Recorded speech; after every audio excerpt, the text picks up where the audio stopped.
It's 8:30. Good morning. I'm Ian Crouch with Hunter News. Forensic officers are combing through the remains of a derelict house at Belmont, which was destroyed by fire early today. The blaze broke out in the small abandoned weatherboard cottage on the corner of Walter Street and Brooks Parade just after 12:30 and was up in flames by the time firefighters arrived. The inferno threatened a house next door, but crews managed to stop the flames from spreading. It's still not clear what caused the fire, with police this morning saying it doesn't appear to be suspicious. Meanwhile, quick work by firefighters has prevented the grandstand at Newcastle's number one sports ground from being burned down. A passerby alerted authorities after noticing smoke and flames coming from the top back row of the grandstand at about 9:30 last night. Crews arrived within minutes and extinguished a small fire which destroyed a few plastic seats before it could spread to the grandstand. A major electricity generator has criticised a report from Environmental Justice Australia which claims communities in Lake Macquarie and the Hunter are at risk from poorly managed coal ash dump sites. The report says most of Australia's coal ash dumps are unlined, including the Delta-operated site at Vales Point, where the EJA research shows toxic groundwater contamination has occurred. Delta Electricity Secretary Steve Gurney says testing does not show sufficient need for ash dam sites to be lined. There is extensive testing around the composition of coal ash. It's not consistent with what the EJA would like people to believe now, and on that basis there's no reason why they should be lined. Nationals leader John Barilaro has used a speech at the party's annual conference to call on his coalition partners to remove all obstacles to a container terminal in Newcastle. The government has taken advice from New South Wales Ports, which says there is no business case for a terminal in Newcastle, with container freight here subject to heavy fees and levies. Local stakeholders and opposition MPs refute the claim, saying the lack of a container terminal here is stifling economic growth in the Hunter.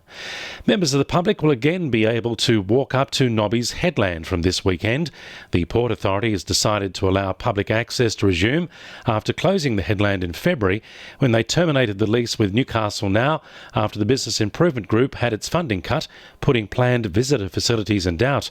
The authority will now seek expressions of interest for the medium to long-term use of the headland. There's some good news for Hunter homeowners, with house prices on the way up again. The latest CoreLogic data shows property prices have risen by 0.3% in Newcastle and Lake Macquarie, the first rise in a year.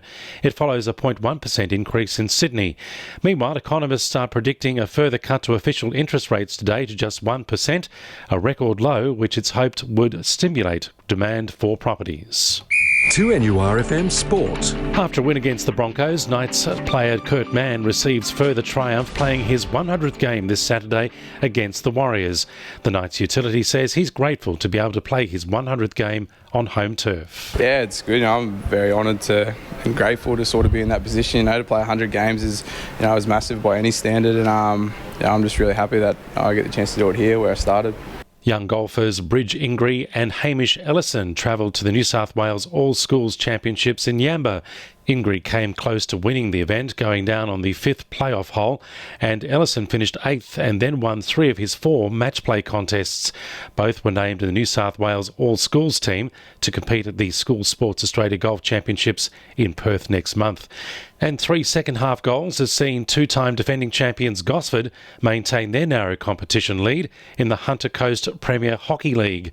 The Magpies dropped their second game of the season last round, but bounced back to beat 5th place Souths 3-0 at Newcastle International Hockey Centre. And the winning numbers in Monday Lotto are 14, 19, 44, 13, 27 and 15, and the supplementaries are 37 and 36. 2NURFM News Time, 26 to 9.